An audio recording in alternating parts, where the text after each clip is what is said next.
The CPI report, Child Protection in Iowa, brought to you by Vocal Victims of Child Abuse Laws.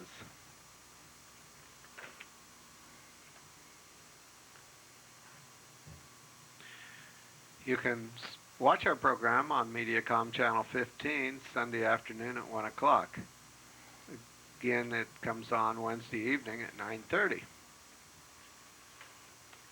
You can email us at vocaliwoa@mchsi.com. My telephone number here in Des Moines, Iowa is 515-276-3956. John's number is 515-282-2672. My name is Don Burgmaier, and with me at the controls is my co-host, John Harvey, and welcome to the CPI report. CPI, that stands for Child Protection in Iowa, and it's around these general areas that we do quite a bit of work in two general patterns. Number one is to influence public policy as it has to do with child protection issues, and secondly, to work with people directly who are having problems with the Department of Human Services. We've also tried to expand our influence here into the areas of court reform and prosecutorial reform, because without those two general areas being reformed, then anything we do in any other area, such as child protection improvements, cannot be readily had. And we're going to call on, in just a moment, on a fellow that looks like this, Terrance Walker. But we'll be back with him in just a wee bit. A couple of topic areas that we're going to be looking into. One of them has to do with the Sunshine Law. And Don's going to be talking to us a little bit about the Sunshine Law. It was created for the purpose of opening up government, to let the sunshine in so that people could see what our publicly paid officials are doing with the cash. Let the citizens view, get an inside view. It doesn't hurt, when you're spending public funds, for somebody to know what it is that you're spending those public funds for. Nor does it hurt for the public to know what's being done behind the scenes in various cases. There are some cases, obviously, that are confidential in nature, but for the most part, things that government does to your family should be somewhat open to inspection, so that we can be sure that the prudent people that we hire for those government jobs are working within the structure, within the statutory structure of our state government. Sometimes a lot can be done behind the scenes, and if they maintain secrecy, all kinds of things that can happen that we're paying for, but we have no idea what is going on. Don, tell us a little bit about the Sunshine Law. Where is it found in the code, and how have you used the Sunshine Law in such things as discovery to unleash information that would not otherwise be available to you? Don? Yes, John. As I said earlier, it allows citizens like you and I, to get information from the government, whereas nothing else seems to work. Even subpoenas, they get around. Of course, the agencies try to get around the open records request, but you got an opportunity to try to enforce it in the courts. But if you've got an unjust judge that's working against you, that's an uphill battle too. But I have found that the Sunshine Law's open records request, as I call it, is a very valuable tool for discovery. The Department of Human Services has at least responded on almost every request I made under the open records request. and sometimes I get good surprises as to what they turn over to me that I've never seen before on my case. And my case is 20 years old. Uh, let's see, what was it? About 5 years ago, one DHS worker under subpoena verbally told the judge the Burgmaier records have been destroyed over the passage of time, meaning, That really means we don't want to give you the records. Oh, is that what it means, John? You And the bet. judge bought into it. She tells the truth, you know. It's been destroyed over the passage of time. In this case, I was asking for a 2-page document that I knew that they had written 2 or 3 years before. Well, I hit a dead end with the ALJ who believes every word or is sold out to the DHS or something. I don't know. But I turned around immediately and filed an open records request. And lo and behold, another worker took that request, and within the standard 10 days that they usually take to respond to the request, lo and behold, they called me up and said, Don, we have it for you. We believe we've got what you wanted, because I just described in general. I didn't have the date on it, and it was exactly what I wanted. And then 4 years later, mysteriously, more paperwork appears in another action I've got in the district court, and they included that document in there.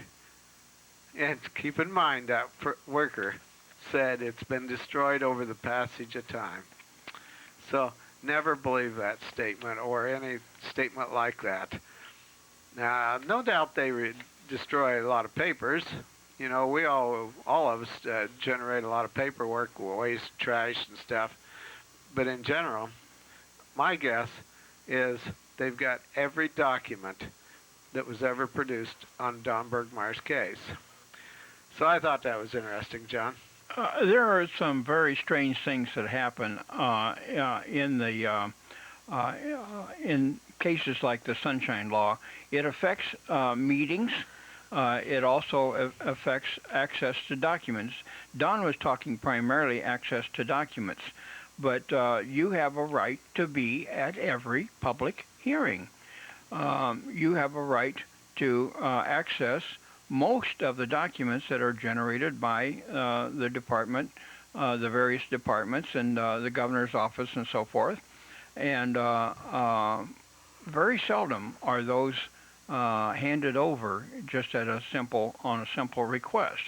One of the things that they do to discourage your activities along this sunshine path is that they may charge you for copies of the documents.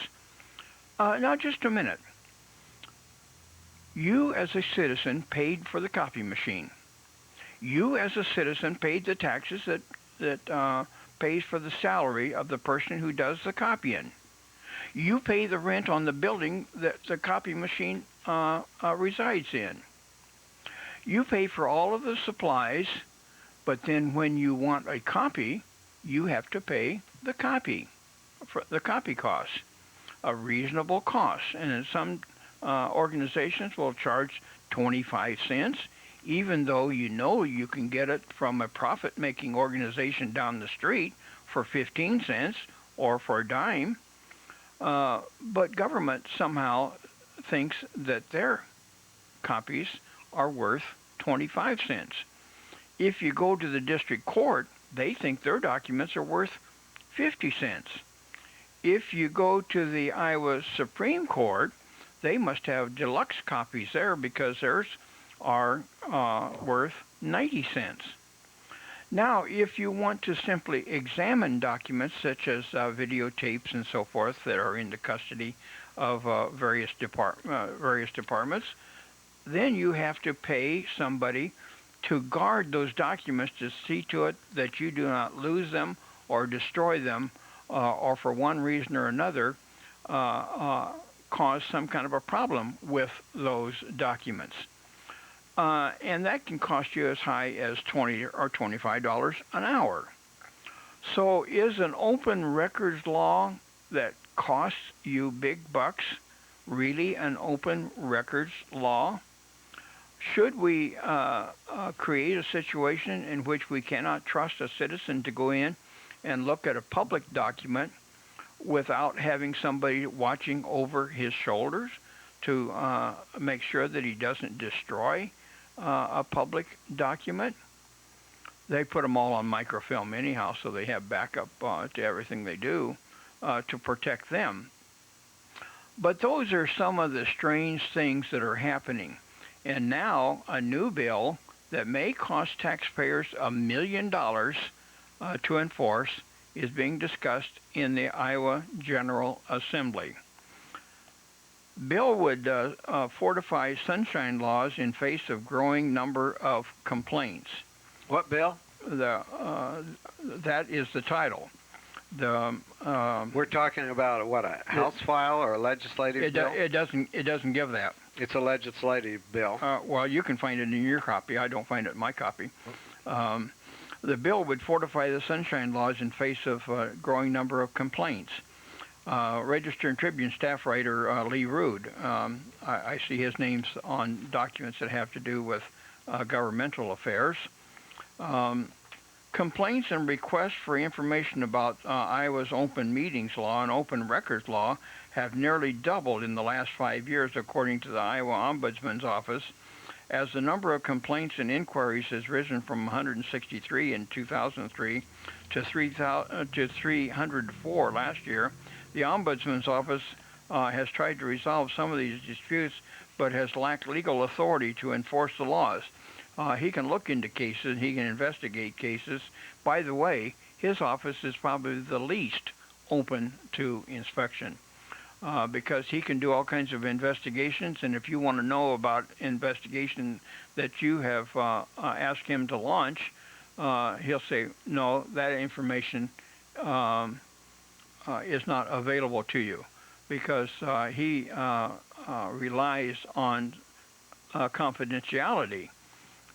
So that's a reason why apparently he's not going to be the one to help out in this business of open records. As the number of complaints and inquiries has risen, he finds that he doesn't have the authority to enforce the laws. State and county prosecutors, meanwhile, have been hesitant about filing charges against public officials. By the way, isn't it $500, Don, you're supposed to collect from a public official if they don't give to you the records which you've requested? That's my understanding. I have taken agencies to court, and the judge, if they're not, if they're on the side of the government, where his paycheck comes from, he's not motivated to rule in front for your benefit. No way. Okay. So state and county prosecutors, meanwhile, have been hesitant about filing those charges, and lawmakers are scheduled to debate in the next couple of weeks a mix of changes that would change the Iowa open records law and open meetings statutes to give enforcement more teeth. In other words, when a citizen asks for information, perhaps there's a higher degree of chance that you'll get it. Of course, they'll probably move up the cost, so you'll be less likely to demand something that's going to cost you $20 an hour for them to assemble. In my opinion, I think the ultimate here would be if they would put on record every time they cut a check. If it's a check for a poor person that government is helping out, I see no reason why that should not be disclosed. If they're cutting a check for a multi-millionaire businessman that's selling you bricks or trying to fleece the state in some other way, I don't think it hurts if we disclose his the warrant for his check, and then put it on the internet so that every time a check is cut, you don't have to ask for the access to the public information. You make that public information available immediately via the internet. I think if we have a few hundred pairs of eyes watching the internet on these things, not only money transactions, but other things that are being hatched as a part of public policy, we could have hundreds and thousands of pairs of eyes watching and determining whether or not money was being spent properly. Wouldn't you like for the last scandal, that you knew about, to have been open and above board, so that people could watch what's going on the internet? To me, this is far more important than whether we get to watch the last baseball game, in Kentucky. It would be one way that citizens could guard against the intrusive and flagrant violations of law and the mismanagement of government spending. Angela Dalton, an assistant state ombudsman who looks into records and meetings and disputes, says it's hard to know why complaints about the lack of sunshine continue to climb in the state.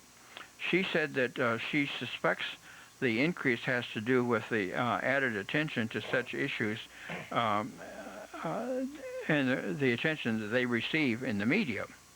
Well, the media is probably our friend in this case, isn't it? Because media makes some of these things discoverable, things that wouldn't otherwise be discoverable. From time to time, I hear like Des Moines Register, I believe it is, sends out their reporters to investigate about how the open records requests are being handled by government agencies, and they put some pressure on them. So that in itself is, in the end result, is a benefit to us. Sure.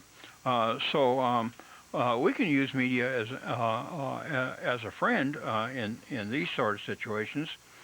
Oftentimes, the violations are not discovered until a controversial subject arises, and therefore the complaint about the openness is intertwined with the fact that the citizen does not care for that particular use of taxpayers' dollars, she said.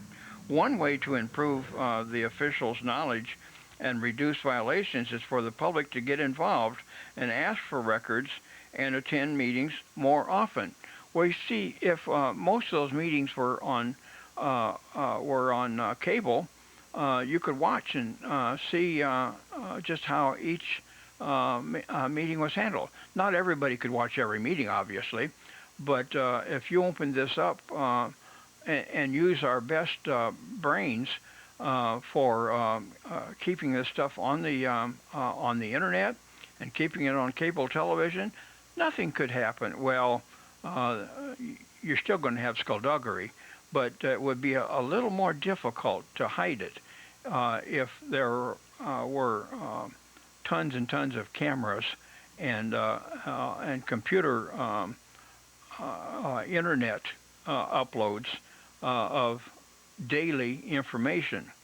I think that when it's government doing it, government has no privacy rights. People have privacy rights. Government does not. Oftentimes the violations are not discovered, as we said. One way to improve it, the officials' knowledge and reduce violations, is for the public to get involved, and that would be involvement, wouldn't it? If they were involved getting to watch on their computer, what did Polk County government spend yesterday? Who got the raises? And why did certain persons not get raises and other persons did get raises?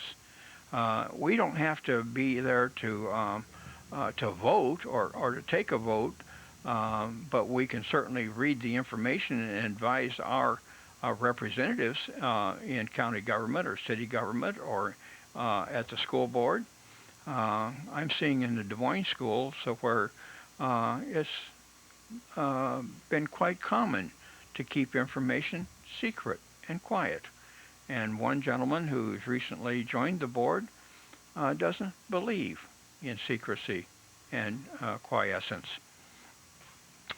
Here's some of what would be different in the proposed legislation that proposes. And Don, you can pick up on the first paragraph of the next page. Skip that one partial paragraph because for some reason part of the verbiage is missing. The bill creates a 5-member state commission appointed by the governor but independent from all other public agencies that could resolve disputes between citizens and public officials. The commission would have the authority to mediate disputes informally, but also uh, bring cases in court against violators. Don? You mentioned a couple minutes ago that the agencies don't have any privacy. For 20 years, I've heard this one word out of DHS hundreds of times. Confidentiality. We got confidentiality. That action is confidential. We can't give it to you. Well, what can you give it to us? Well, that's confidential. We don't know. Anyway, I'll go on with the paperwork. I despise that word, confidentiality. So well, when it applies to the agency, it's regrettable that they're permitted to use that term. I think what they're saying is we're maintaining confidentiality on behalf of our client. So if they have a child in need of assistance or something that they're dealing with, they're not going to tell you anything about that child in need of assistance, even though it may be your child, because they raised this term confidentiality. I think and they worry because we don't respect them or trust them. I think the more open they are, the less likely they're going to get complaints about trust or have problems about trust if they let us know what they're doing and if what they're doing is proper. Maybe what they're doing is not proper, and it wouldn't be to their benefit to make that known to anybody else. So the words like confidentiality are slippery words, but they should be held accountable for what they do with these children and what they do with the families under their influence and control. Don? Okay, John, I'll continue to read here. The independent commission would eliminate concerns about conflicts of interest by the Iowa Attorney General and county attorneys, who are supposed to enforce the laws but also bear responsibility for representing government officials in legal matters. That becomes a conflict because they're supposed to represent the government, but they also are supposed to represent the citizens of Iowa, you and I. But when we have a problem with DHS and we go back to the county attorney or the attorney general's office, they can use this issue of, oh, well, that's a conflict of interest. We can't talk to you on that subject. They always figure out a way to, for their benefit, to work around it and not be of assistance to you. Anyway, goes on. The bill raises fines for violations of sunshine laws up to $2,500. Public officials would have a firm deadline to respond to open records requests. 5 days. They could not delay without cost. Well, it's been 10 days they've been responding to me on. Well, I appreciate the fact that if we get a law pushing it up to 5 days. I mean, I've been waiting here for 20 years. Why wait another 20 years? Why don't we just get it over with in 5 days? But what they do is just stall and stall and stall, and years and years and years go by for their benefit. Public officials would have a firm deadline to respond to the open records requests. The names of the top 5 finalists for high-level jobs, such as the University of Iowa president, would have to be made public before a decision to hire is made. It's a good idea. The legislation prohibits private so-called walking quorums in which public officials shuttle in and out of meetings to avoid a state law that requires them to open meetings to the public where there's a quorum of elected officials present. They did that here in Polk County one time. They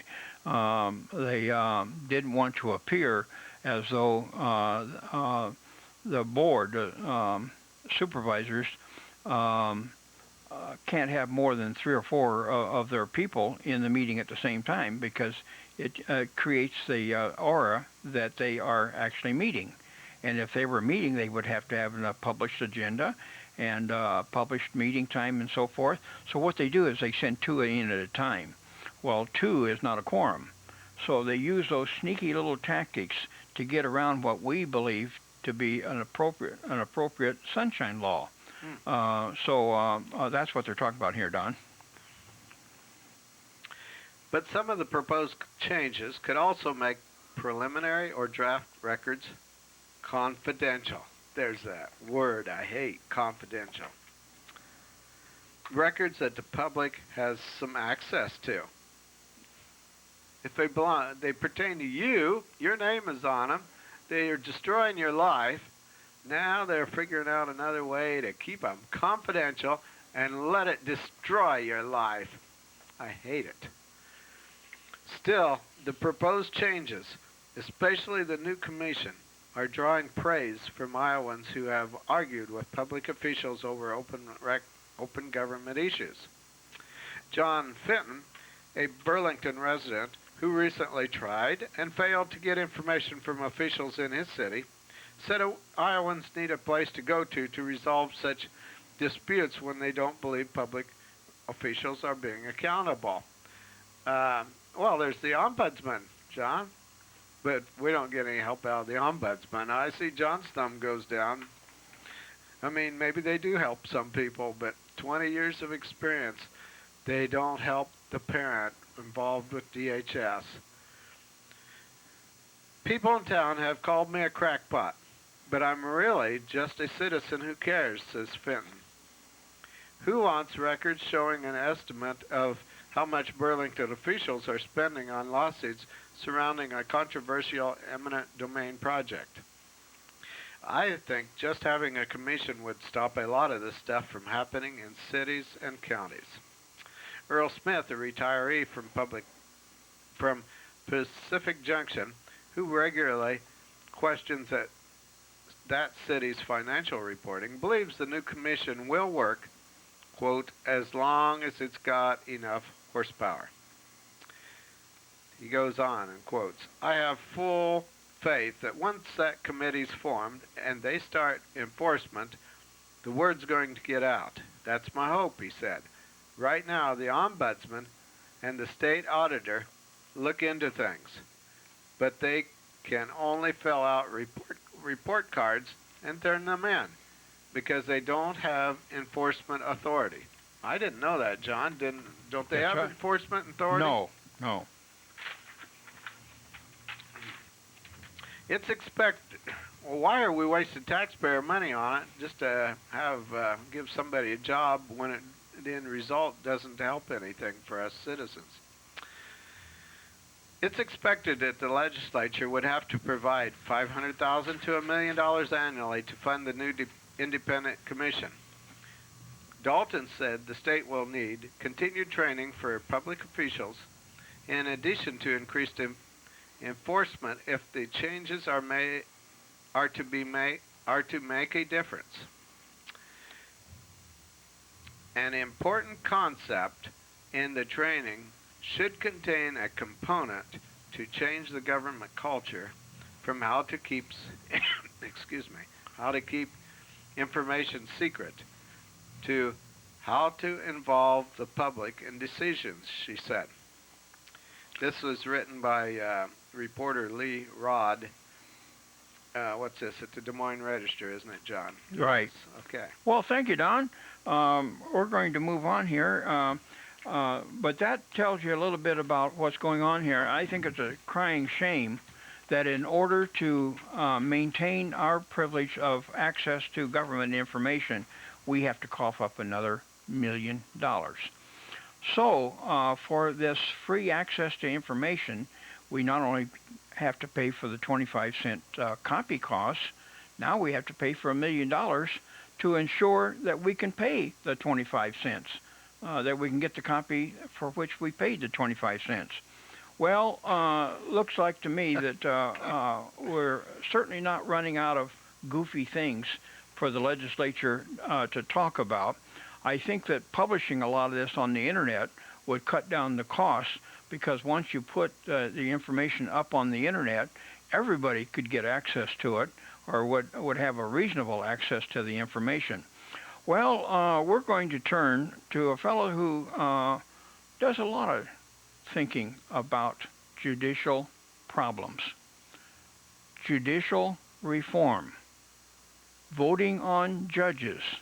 Vote Iowa judges out is one of the thoughts that runs through his mind, and is a part of his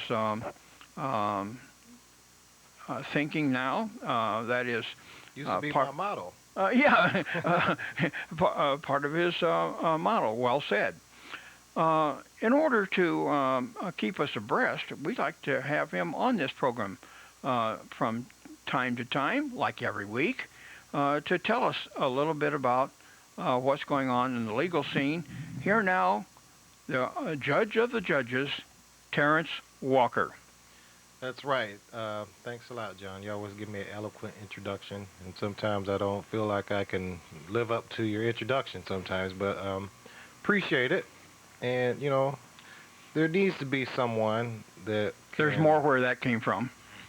Oh, okay. Well, I appreciate that. And you're a great staunch defender of our rights and our right to know. That's right. As citizens, as well as it pertains to child protective issues and the DHS. And I wanted to touch upon a couple things, and I wanted to get to my issues because they kind of relate, that I wanted to talk about as they pertain to judges and how they ascend to office and how they need to be held accountable. And that's my whole beef. You know, we wouldn't really be wasting another $1 million for another commission if, in fact, the judiciary would do their job and actually weigh some of these issues that are coming to the courtrooms as it pertains to the open records law and the enforcement thereof. You know, we have a lot of times have judges that will automatically side upon the side of the powerful and against the powerless. You know, them, be it, you know, whether it's the employer versus the employee, whether it's the citizen against the government entity, whether it's the person against the corporation or the small business against the big business. You know, we have a lot of judges that like to just do the easy thing and side with the powerful because in their mind, I believe, it makes them less subject to scorn, less subject to controversy. But, you know, that's not what the judicial role is supposed to be in this country. I mean, on our Supreme Court building in the United States, in Washington, D.C., it says equal justice for all. And we're not living up to that standard if the case is that the powerful should always be ruled in favor of over the powerless or the less powerful. And that seems to be the case. So here we go, throwing another $1 million at this problem of open records when, in fact, we should have check in place already through the judicial route. So I think it would be a more efficient means for us to just look at what's going on in the courtrooms and as it pertains to these open records, spend maybe $50,000 on research in some of these cases and get rid of some of these judges that are not trying to uphold this law, because it is a law and it should have some teeth. I know it has a lot of exceptions, but there shouldn't be an exception in every case that is brought in front of a court as it pertains to obtaining records, which, you know, like John had just said, costs anywhere from 25 cents to 50 cents. And I think in some cases as much as $1 and $20 an hour to get records that are supposed to be open to the public. I mean, we live in a day and age that we have a high-tech society. You know, these things should be available online. They should be available on PDF format. They should be available and readily accessible for us all. Now, I know there's some exceptions. There should be some exceptions, but not 54 exceptions. That really doesn't make any sense. But I'll digress from that. I wanted to talk a little bit, a couple different issues as it pertain to accountability as well. Would you believe 59 exceptions? 59, they grew. Oh, yeah. Everybody has to have their own exception.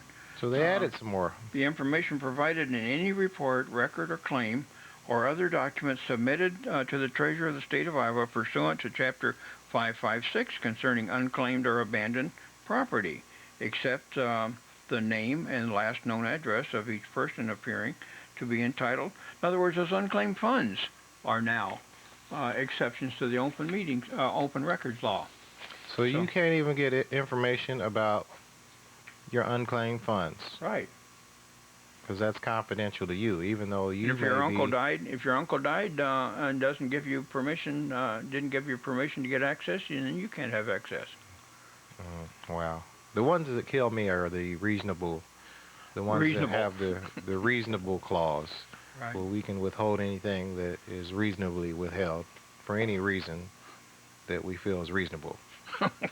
That's about the size of it. The government. Well, yeah, exactly.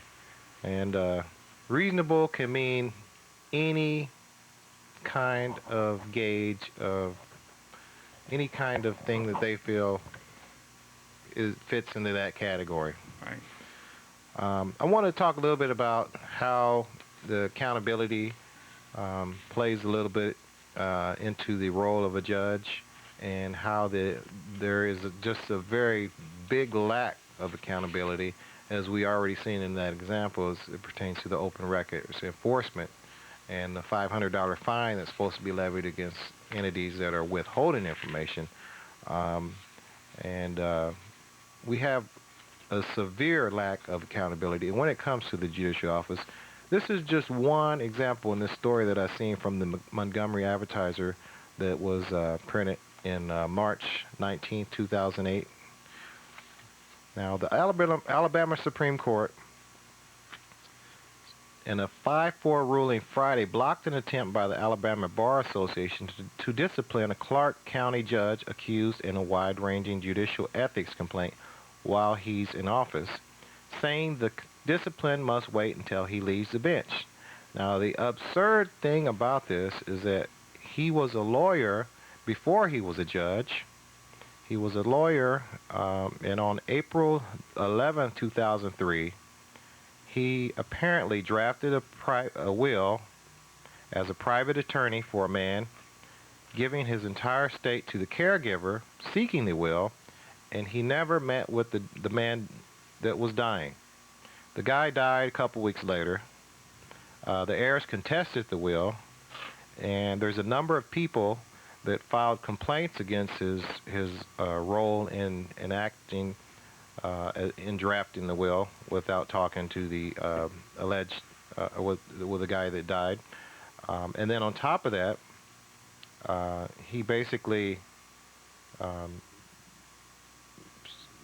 was actually he pled guilty to violating the state bar's rules in that regard. And the case involved over $2.5 million, including stock and land. But, you know, that's the gravity of the offense. But he pled guilty in 2006 to violating the state bar's rules and was suspended from practice for 45 days. But the state Supreme Court ruled that the penalty wasn't sufficient. But on top of that, he didn't take office and wasn't elected to a circuit judge position until November 2006, and he took office in January 2007. So all of this stuff transpired before he actually became a judge. However, they seen it fit to say that the discipline must wait until he leaves the bench. Now, I want everybody to think about that for a minute. Now, if a man was accused of hitting his wife and he subsequently got divorced from her, would he not go to jail because he's now single? I mean, this is the kind of absurdity that we see as it pertains to accountability and the lack thereof in the judiciary. It seems like they want to make everything they do, whether before, sometimes even after they're in office, everything that they do is above reproach. It's they can't be brought to bear the consequences of their action. And would we let a child prevent themselves from getting punished just because they want to wait until they get to be an adult? I mean, it really doesn't make any sense. But this is the kind of insanity that's going on. So if a police officer is chasing us, do we avoid a ticket just because we got home before they stopped us? I mean, that's exactly what we see going on here. The guy basically saw a way out and went to become a judge. Now, what if the guy stays in office the entire time? So he's going to basically evade the consequences of his action forever. There's a lot of judges that actually die in office, so he may never ever face the consequences of his actions. And I think that's a very absurd way to treat the judiciary as a safeguard against illegal or unethical conduct, because they already they do a lot of things in office which actually are considered immune from any sort of prosecution or immune from any sort of legal action whatsoever. And this, I think, basically flies in the face of any sort of reason, any sort of logic, because the guy clearly did everything that was accused against him and even pled guilty to it. And he did all this before he was elected in the office as a judge and before he even took the office. But this is the kind of insanity that goes on in the judiciary, and this is why I'm on this show, to discuss these things. Um, Speaking on another topic here, we do have a couple different judges that are going before Judge Culver or Governor Culver. In Iowa, we have a process whereby a nominating commission of various entities basically gets together and they select out of a list of nominees a slate of judges that the governor can pick from to appoint to the either the Supreme Court or the Court of Appeals when there's a vacancy. There is a judge that's retiring on May 17th, Justice Jerry Larson of the Iowa Supreme Court, so that's what they're trying to fill that seat. They basically selected 3 people to fulfill that role as nominees to the governor, and he gets to pick one of those 3 in 30 days, which was 30 days from March 7th, 2008, which is when the nominating commission basically assessed this, that these 3 should be given that nod. There's Connie Alt. She's a attorney out of Cedar Rapids. She's with the law firm Shuttleworth in Ingersoll. She graduated from the University of Iowa in '85. There's David Baker of the Court of Appeals. He's graduated from University of Iowa as well in '79. And then there's also Thomas Waterman, and he's an attorney out of Davenport, and he also graduated from the University of Iowa in '84. And like I said, if you guys know anything of any reason why these guys, any of these, oh, there's a lady on there, any of these candidates should not be nominated to the high court, then I would urge you to call the Judicial Commission and write a letter, also to the governor, and let him know your reasons why or why not these people should or should not be in office, because he gets to pick and choose. Now, when it comes to the federal judiciary, our judges are basically appointed by the president, and Then on top of that, there is a confirmation process that is done by the Senate. And we're going to be exploring. We don't have a lot of time today to explore, but we wanted to, since the election is coming near, we've got 3 different potential candidates remaining, and I just thought it would be helpful for us because the judiciary, I think, is very important to scrutinize at this point, where we don't really have a lot of heavy debate on the judiciary, I think, in the media, regular media.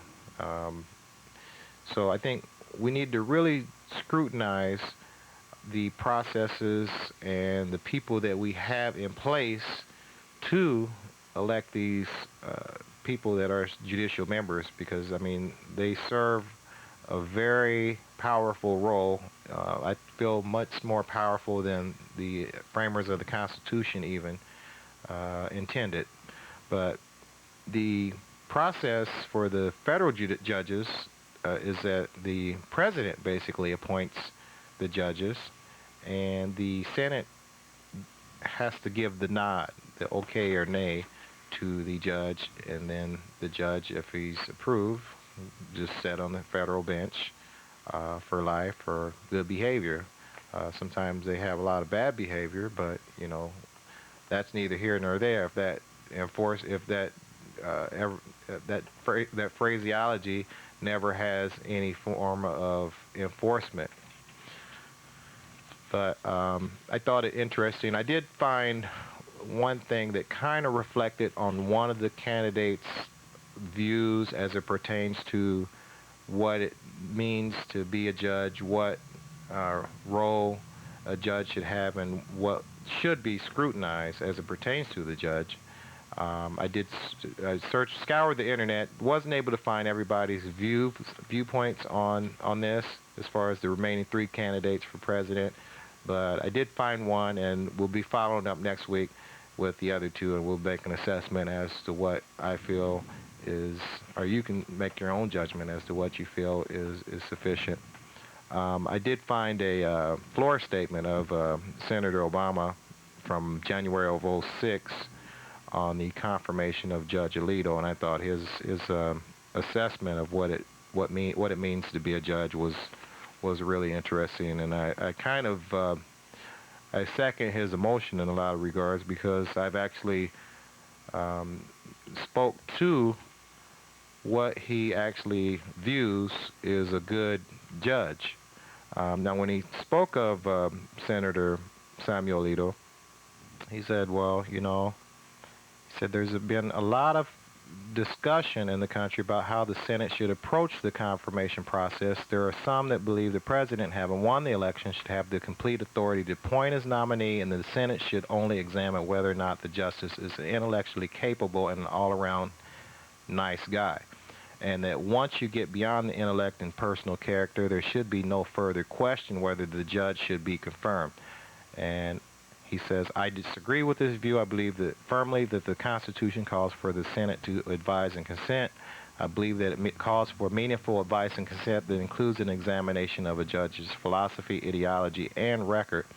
And when he said, when I examine the philosophy, ideology, and record of Samuel Alito, I'm deeply troubled. I have no doubt that Judge Alito has the training and qualifications necessary to serve. He's an intelligent man and an accomplished jurist, and there's no indication he's not a man of great character. But when you look at his record when it comes to his understanding of the Constitution, I've found that in almost every case he consistently sides on behalf of the powerful against the powerless. Now, this is something I was just harping on behalf of a strong government or corporation against upholding an American's individual rights. If there's a case involving an employer and an employee and the Supreme Court has not given clear direction, he'll rule in favor of the employer. If there's a claim between a prosecutor and defendants, if the Supreme Court has not provided a clear rule of decision, then he'll rule in favor of the state. He's rejected countless claims of employer discrimination, even refusing to give some plaintiffs a hearing for their case. He's refused to hold corporations accountable numerous times for dumping toxic chemicals in the water supplies, even against the decisions of the EPA. He's overturned a jury verdict that found the company liable for being a monopoly when it had 90% of the market share at the time. And it's not just his decisions in the individual cases that give me pause. It's just that decisions like these are the rule for Samuel Alito, not the exception. And this is what I find is telling about his philosophy on how judges should be, as he says, when it comes to how checks and balances in our judicial system are supposed to operate, the balance of power between the executive branch, Congress, and the judiciary, Judge Alito consistently sides with the notion that a president should be constrained by either congressional acts or the check of the judiciary. He believes that the overarching power of the president to engage in whatever the president deems to be appropriate policy. As a consequence of this, I'm extraordinarily worried about how Judge Alito might approach issues like wiretapping, monitoring of emails, or other privacy concerns that we've seen surface over the last several months. And in some, I've seen an extraordinarily consistent attitude on the part of Judge Alito that does not uphold the traditional role of the Supreme Court as a bastion of equality and justice for the United States. Should he be confirmed, I hope he proves me wrong. I hope that he shows the independence that I think absolutely necessary in order for us to preserve our liberties and protect our citizens. And like I said, we'll be bringing up some of the views on the role of the judiciary by Senator McCain and Senator Clinton, the two remaining, some of the three remaining candidates for president over the next week. Want to thank you for that summary of judicial information here. We want to move on very, very quickly here into a story from California. Some call it the left coast.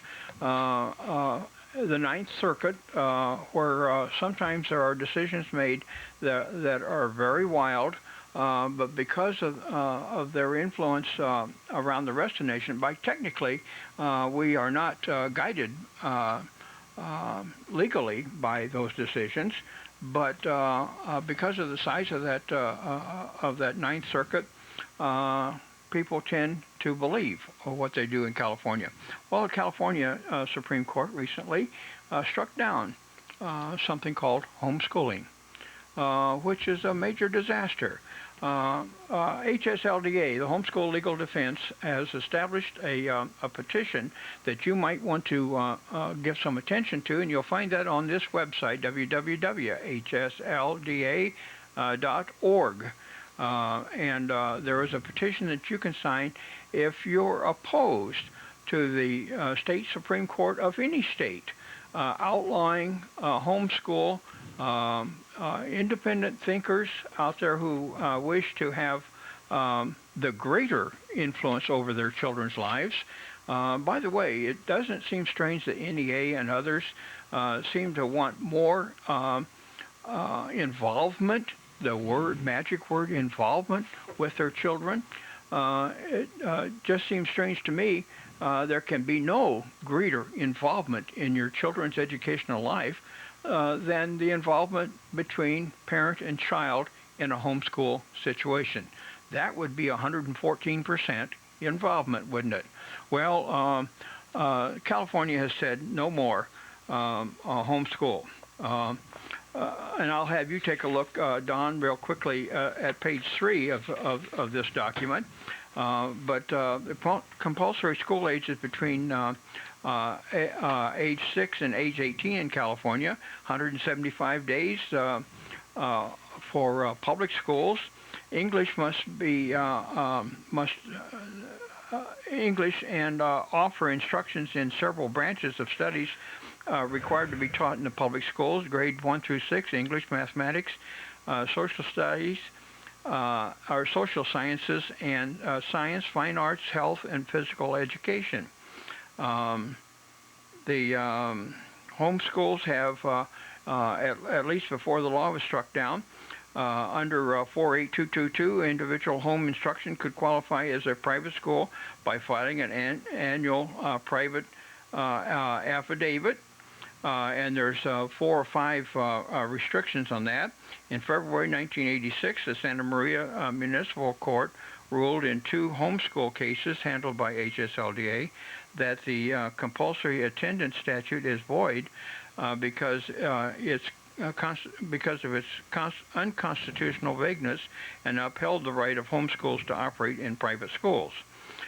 Furthermore, in the Institute of Creation Research case, the U.S. District Court in the Southern District of California ordered a private K-12 school is not within the jurisdiction of the State Department of Education for the purpose of approval of courses or course content or issuance of regulations except as provided by law. And then there's an option 2. The homeschool could have instruction provided by a certified teacher. I think we're going to skip to how HSLDA responded. We don't have a whole lot of time here, Don, but you can give us a hint as to what HSLDA did there on page 3. I'll respond to the fact that the homeschooling area lost in the federal court in that ruling, but here's a sentence here.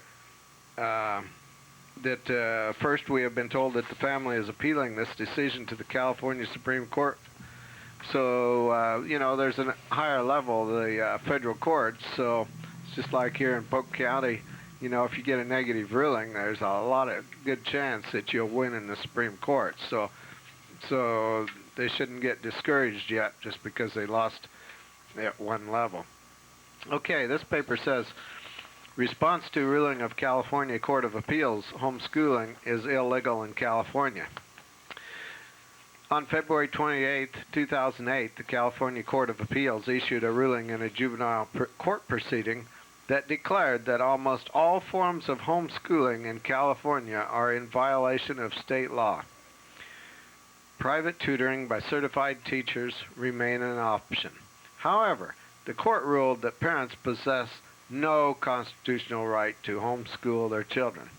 Just think, this great country was built on homeschooled children, and there is much proof that the homeschooled children are very well educated, and in some ways have more knowledge in their minds than the average school child, public school child. This family was not a member of the Homeschool Legal Defense Association. They were represented by court-appointed counsel throughout the proceeding. Well, that didn't help the situation. Since it was by law a confidential proceeding, to the best of our knowledge, neither HSLDA nor any other legal advocate organization had any knowledge that the right of all homeschoolers in California was depending on the outcome of this family's case. Now, I'm guessing HSLDA will get involved now. You cannot keep somebody else out of a court case. Isn't that correct, John? That's right. They're going to file a amicus brief in this particular case. Well, I want to thank you, Don, for picking up on a short notice there on that order. Here's a couple of telephone numbers that may be important to you if you're having difficulty with the Department of Human Services. We'd be glad to talk to you. We'll see you next week.